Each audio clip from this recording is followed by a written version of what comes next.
The Brady Law, Mr. Director, requires gun purchasers to undergo background checks to make sure they're not felons, convicted domestic abusers, or severely mentally ill. But the gun show loophole allows anyone to walk into that gun show. It could be the most known criminal, put down the money and walk away with the guns. And we hear a lot about the need to enforce the laws that we have on the books.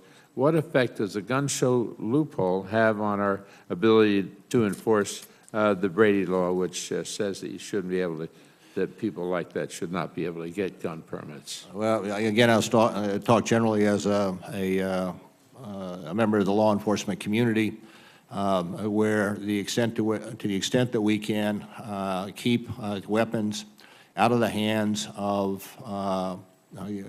criminals, we generally are supportive, because to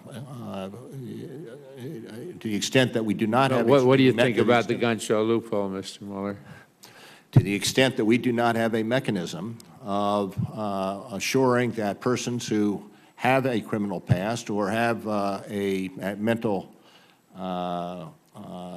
reason for not being given a weapon, I think everybody in law enforcement would be supportive of having that mechanism. I'm going to assume that's a yes, and that you think the gun show loophole ought to be closed. Do you want to correct me?